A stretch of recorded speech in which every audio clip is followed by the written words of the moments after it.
ಹಕೂನ ಮಟಾಟ.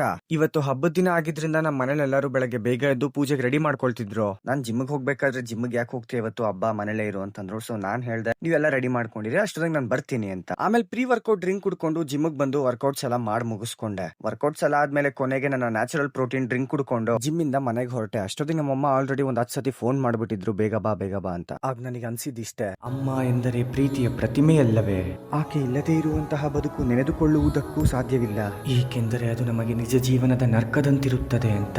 Finally ಮನೆಗೆ ಬಂದು fresh up ಆಗಿ ಸನ್ಸ್ಕ್ರೀನ್ ಅಪ್ಲೈ ಮಾಡ್ಕೊಂಡೆ. ಅಷ್ಟೊತ್ತಿಗೆ ನಮ್ಮಮ್ಮ ನನ್ನ ತಂಗಿದಿರಲ್ಲ ನಮ್ಮನೆ ಲಕ್ಷ್ಮಿನ ಸುಂದರವಾಗಿ ಅಲಂಕಾರ ಮಾಡಿ ಪೂಜೆ ಸ್ಟಾರ್ಟ್ ಮಾಡಿದ್ರು. ನಾನು ದೇವ್ರಿಗೆ ಹಾಗೆ ನಮಸ್ಕಾರ ಹಾಕೊಂಡು, ಇವತ್ತು ಹಬ್ಬ ಆಗಿದ್ರಿಂದ ಎಗ್ಗು ನಾನ್ ವೆಜ್ ಎಲ್ಲ full cut off. So 1 glass banana protein shake, ಸ್ವಲ್ಪ ಚಿತ್ರಾನ್ನ, ಸ್ವಲ್ಪ ಸಿಹಿ ಪೊಂಗಲ್ಲು, 2 ಚೀಸ್ ಸ್ಲೈಸಸ್ ತಿನ್ಕೊಂಡೆ. ಇಲ್ಲಿಗೆ ನನ್ನ ಫೆಸ್ಟಿವಲ್ ವೈಬ್ಸ್ ಎಲ್ಲ ಮುಗೀತು. ಅಂತೂ ವಿಜಯನಗರಲ್ಲಿರೋ ಡಬ್ಬಿಂಗ್ ಸ್ಟುಡಿಯೋಗೆ ಕೊನೆಗೂ ಬಂದೆ.